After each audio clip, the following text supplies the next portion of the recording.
rocher, ta lumière est mon sauveur. Je ne crains rien. Il est mon rempart et mon ferme soutien. De qui pourrais-je avoir peur? Shalom. Nous avons aujourd'hui la croquette biblique numéro 70, tirée de Job au chapitre 8, du verset 9 jusqu'au verset 13. Il y est écrit: Car nous sommes d'hier et nous ne savons rien. Nos jours sur la terre ne sont qu'une ombre. Ils t'instruiront, ils te parleront, ils tireront de leur cœur ces sentences. Le jonc croît-il sans marais? Le roseau croît-il sans humidité? Encore vert et sans qu'on le coupe, il sèche plus vite que toutes les herbes. Ainsi arrive-t-il à tous ceux qui oublient Dieu, et l'espérance de l'impie périra. Ici, nous voyons très bien que Bildad utilise des maximes afin d'établir sur la base de la sagesse proverbiale tirée de chez lui, c'est que depuis il essaye d'insinuer. Et on voit par exemple une de ces maximes au verset 11, lorsqu'il dit « Le jonc croît-il sans marais ?» En d'autres termes, il faut les marais pour que le jonc puisse croître. Le roseau croît-il sans humidité? En d'autres termes, il faut l'humidité pour que le roseau puisse croître. Donc, si on voit un roseau croître, c'est parce qu'il y a l'humidité. Si on voit un jonc croître, c'est parce qu'il y a les marais.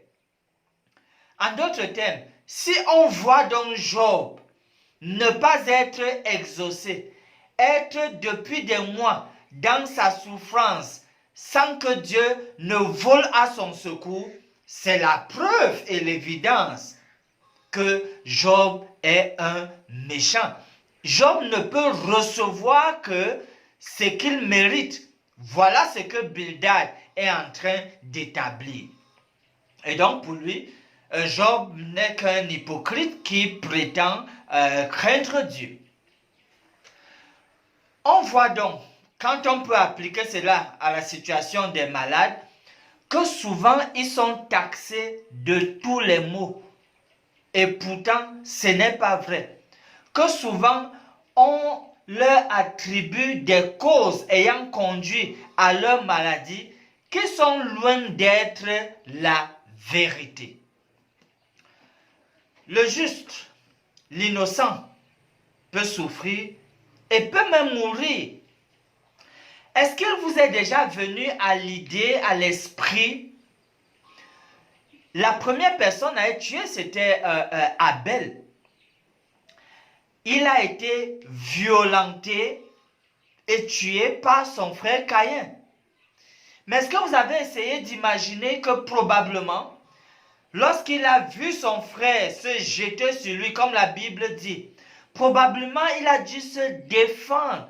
Probablement a-t-il crié à l'aide, crié en se débattant, voyant comment il perdait le souffle. Dieu lui-même a dit que le sang d'Abel crie et arrive jusqu'aux oreilles de Dieu. Ainsi donc, lorsque vous souffrez, cela parvient jusqu'aux oreilles de Dieu. Il est au courant de toutes ces souffrances. Faites-lui confiance, c'est la meilleure chose, car il a son temps. Il interviendra. Finissons par ces mots de prière. Merci pour tout, Seigneur. Nous voulons que tu nous aides à savoir comment apporter les soins spirituels aux personnes malades. Tu connais chacune d'entre elles. Sois à leur côté et fais-leur du bien. Nous te prions ainsi à travers le nom de Jésus, notre Sauveur. Amen.